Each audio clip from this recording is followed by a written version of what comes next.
Assalamualaikum warahmatullahi wabarakatuh. Halo semuanya, kami dari kelompok 2, Palagan Ambarawa.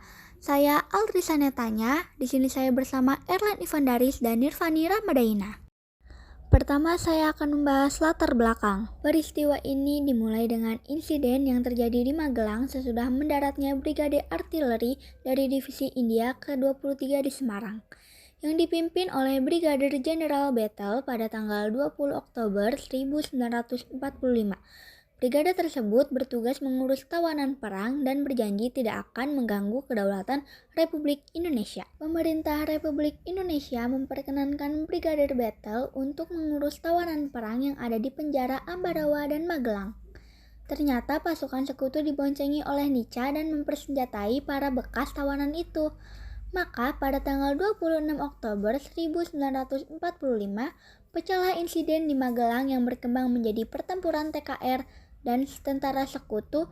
Insiden itu berhenti setelah kedatangan dari Presiden Soekarno dan Brigjen Battle di Magelang pada tanggal 2 November 1945. Kronologinya seperti apa sih? Yuk, mari kita simak.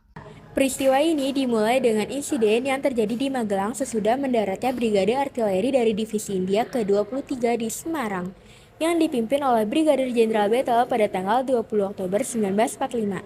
Brigade tersebut bertugas mengurus tawanan perang dan berjanji tidak akan mengganggu kedaulatan Republik Indonesia. Pemerintah Republik Indonesia memperkenankan Brigadir Battle untuk mengurus tawanan perang yang ada di penjara Ambarawa dan Magelang.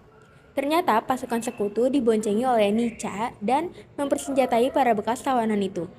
Maka pada tanggal 26 Oktober 1945, pecahlah insiden di Magelang yang berkembang menjadi pertempuran TKR dan tentara sekutu.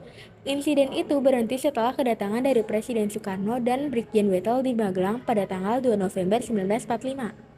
Mereka mengadakan perundingan dan gencatan senjata dan tercapai kata sepakat yang dituangkan ke dalam 12 pasal. Di antaranya sebagai berikut.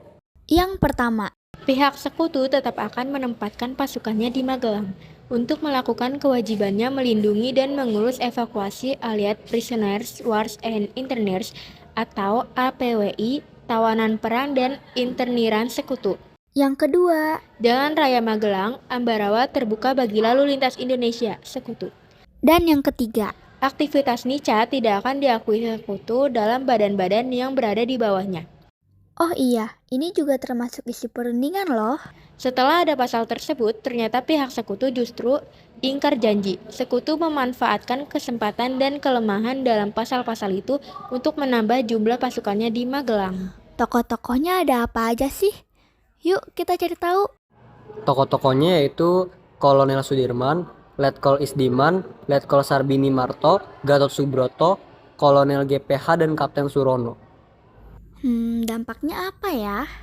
Dampak perundingan, dampak positif, dampak pertempuran Ambarawa yang positif adalah ketika penyalip pihak Belanda menjadi ciut karena kekalahan pihak sekutu dan melemahkan kekuatan mereka sehingga posisinya semakin terdesak di wilayah Indonesia.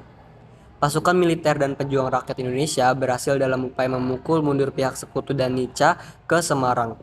Juga berhasil merebut kembali wilayah kedaulatan Indonesia. Selain ada dampak positif, ada juga dampak negatif. Dampak negatif, banyaknya pejuang dari pihak Indonesia yang kehilangan nyawa sebagaimana yang terjadi dalam setiap pertempuran adalah dampak pertempuran Ambarawa yang negatif. Peristiwa gugurnya Letkol Isdiman Suryokusumo karena serangan dari pesawat Mustang yang mengakibatkannya terluka di bagian paha dan wafat dalam perjalanan menuju ke rumah sakit. Ia adalah salah satu orang kepercayaan Kolonel Sudirman pada saat pertempuran itu terjadi. Gimana nih, sudah paham belum? Kami dari kelompok 2 ingin berterima kasih, semoga kamu bisa mendapatkan ilmu bermanfaat dari presentasi ini. See you next time!